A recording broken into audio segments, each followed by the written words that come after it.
Bonsoir tout le monde, me revoilà dans une nouvelle vidéo. Le thème de cette vidéo ne sera pas la beauté ni le maquillage, mais le sport. Car j'avais envie de continuer la série de sport que j'ai commencé en début de ma chaîne.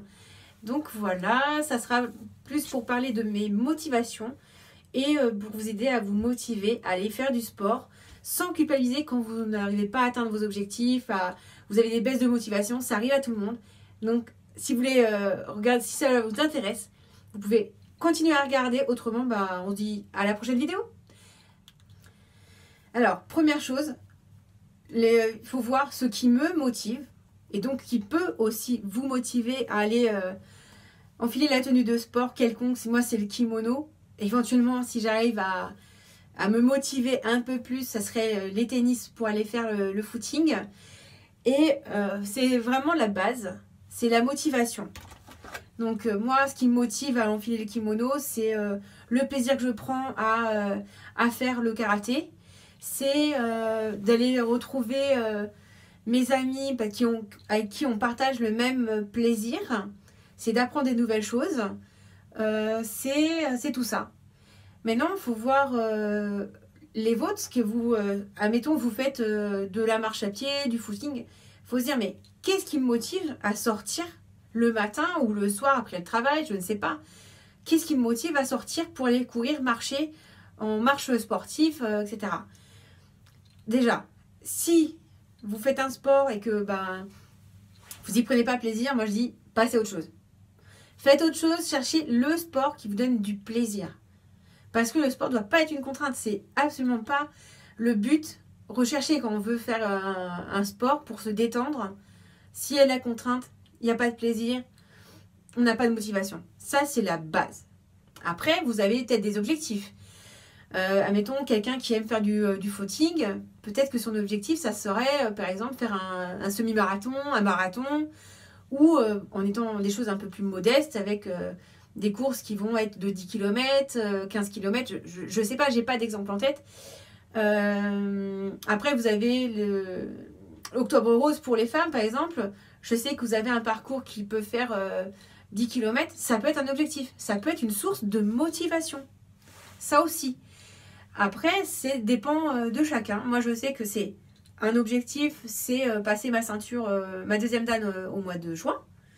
C'est le plaisir de pouvoir voir les enfants quand j'y vais pour pouvoir leur apprendre des choses en tant qu'assistant de mes professeurs. C'est une motivation. Ça en fait partie, c'est certes aussi un objectif, mais c'est aussi une motivation. Ça fait du bien, c'est de voir les enfants qui travaillent, que vous apprenez, vous partagez. Ça fait partie de mes motivations d'enfiler le kimono toutes les semaines. Ça, après, comme je vous dis, c'est très très très personnel parce que tout le monde n'a pas les mêmes motivations. Ça peut être une motivation vraiment de perte de poids, de se muscler pour retrouver la forme. Tout ça, c'est très personnel. Il est clair qu'au tout début, quand j'ai repris le karaté, je n'avais pas les mêmes motivations. Et le but du karaté, c'était pas forcément de passer des grades supérieurs. J'étais pas du tout dans cet objectif-là. L'objectif, c'était vraiment de reprendre le karaté pour le plaisir. Me faire plaisir, continuer à apprendre des choses, etc., etc. Comme quoi, des motivations, ça évolue avec le temps. Et parce que vous évoluez et vos envies aussi. Après, voilà, c'est chacun va évoluer dans tel ou tel sens, etc. Après, quand j'essaye de monter par rapport au temps sur mon vélo elliptique, ma motivation, c'est d'améliorer mon souffle. Voilà, c'est une source de motivation. C'est important pour moi. Pour le karaté, etc., c'est important d'avoir du souffle. Donc, je me dis, je vais essayer d'améliorer mon cardio, donc mon souffle. C'est une motivation. Après, c'est aussi le plaisir parce que c'est une façon de faire du sport qui ne me déplaît pas, que je prends beaucoup de plaisir, ça fait pas mal aux jambes, c'est pas douloureux. Après, vous avez des petites couvertures si vous n'avez pas fait de sport depuis longtemps, c'est normal. Mais ça reste une source de plaisir et ça me défoule. J'y mets ma musique ou la télé et hop, je fais mon temps, je fais le temps que je peux par rapport au temps disponible. le temps que je peux faire physiquement, parce que des fois vous êtes un peu moins bien, donc vous faites moins. Et voilà. Après, l'étape 2, c'est de se donner des objectifs.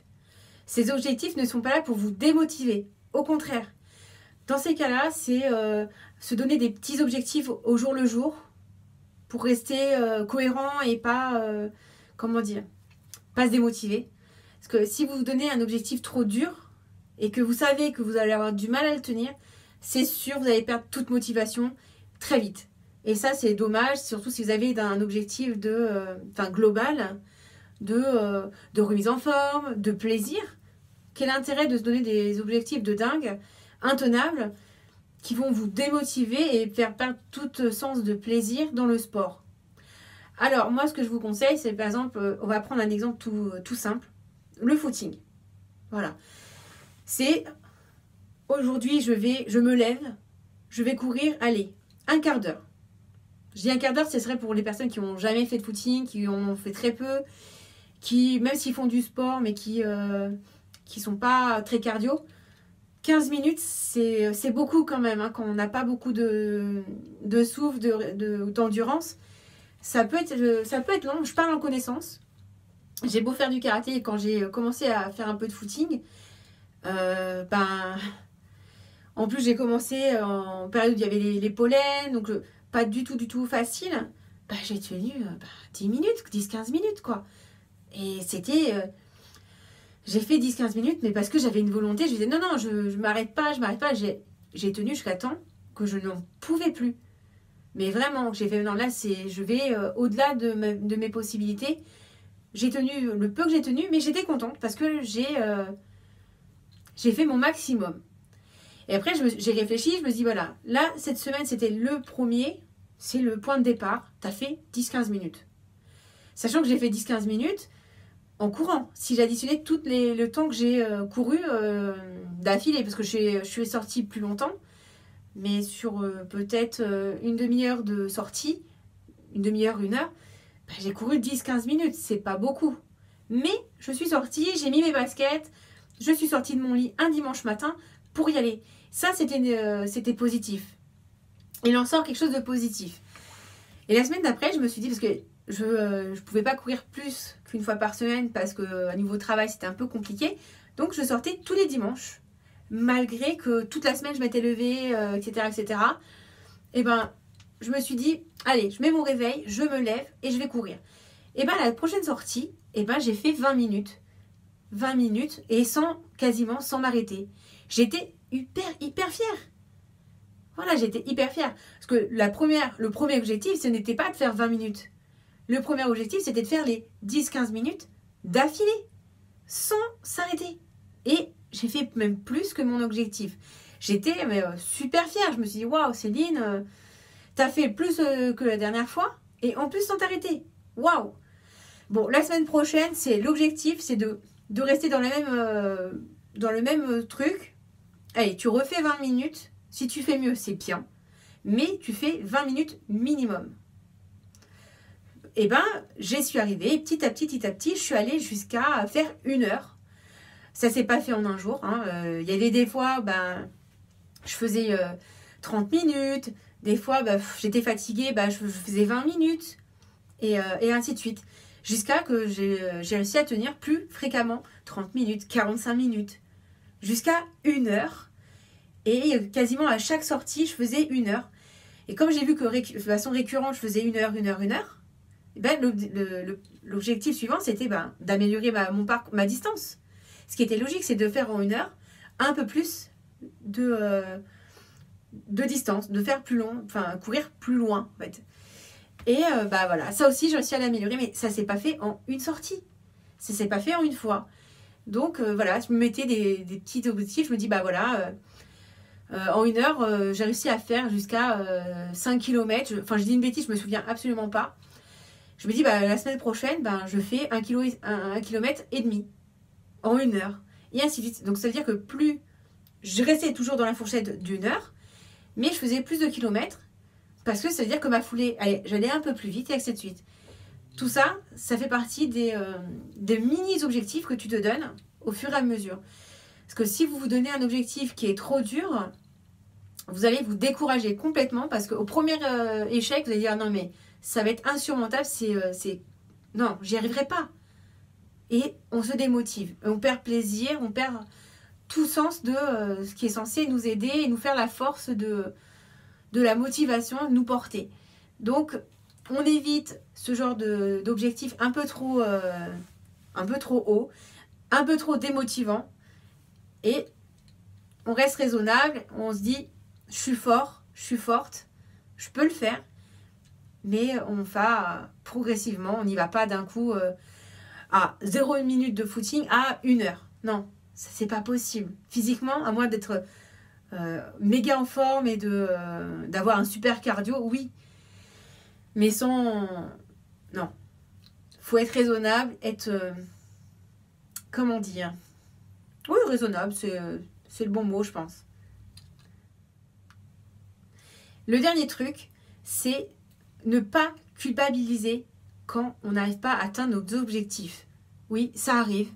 Parce que si on culpabilise en se disant ah, je suis nulle, j'ai pas fait mon objectif, j'ai pas couru, mais j'ai pas fait mieux que la semaine d'avant, ce que j'ai fait c'est nul, je suis nulle, etc. Là, vous allez vous démotiver et vous culpabiliser. Non, faut pas culpabiliser parce que vous n'êtes pas infaillible. Vous n'êtes pas infaillible, tout le monde a droit à avoir des jours moins bien. Faut pas se dire je suis nulle, j'ai tout gâché parce que j'ai pas réussi mon objectif du jour. Non. La semaine prochaine, ça ira mieux. Prochaine séance, ça ira mieux, vous arriverez. Puis si ça marche pas la semaine d'après, prochaine séance, c'est pas grave. On reporte. On reporte en se disant oui, je suis fatiguée. Il y a forcément une raison pourquoi ça n'a pas marché. Si c'est le footing que vous faites, de la natation, peu importe, que vous n'avez pas atteint votre objectif désiré, ne culpabilisez pas. C'est pas grave, il n'y a pas mort d'homme. Ce qui compte, c'est que vous y avez donné tout ce que vous pouviez. Et c'est vrai que vous avez le droit d'être fatigué et qu'il y ait des jours un peu moins bien que d'autres.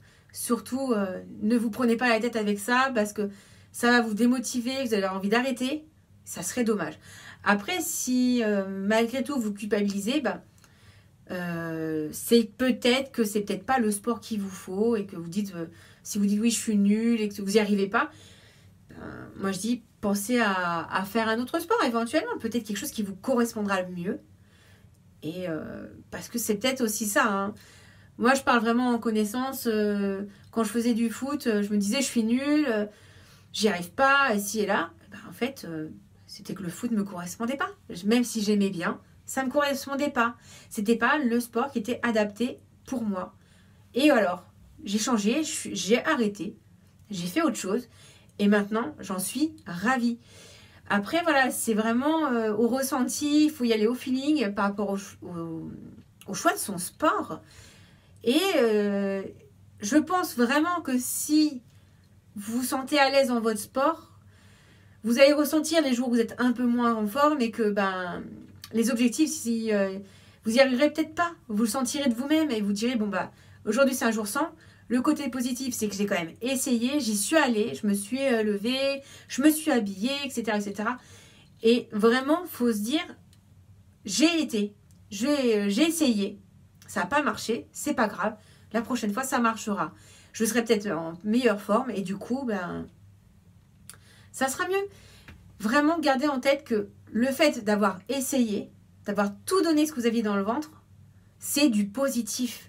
C'est ça qu'il faut retenir. Il ne faut pas retenir l'échec. Il faut retenir le fait d'avoir essayé, d'avoir tout donné ce qu'on avait dans le ventre.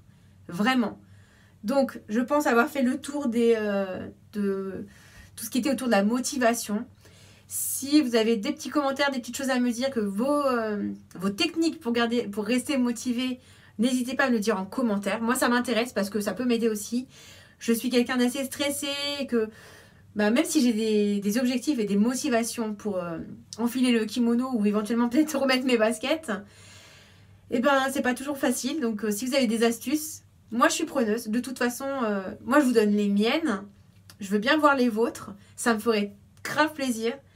Donc pour ça, pour voir toutes mes autres vidéos, parce que je pense que ça n'a pas la dernière vidéo sport, eh ben abonnez-vous, mettez un petit pouce bleu et surtout, laissez-moi un petit mot, ça me fera super plaisir. Donc je vous dis au revoir, à la prochaine vidéo. Allez, ciao!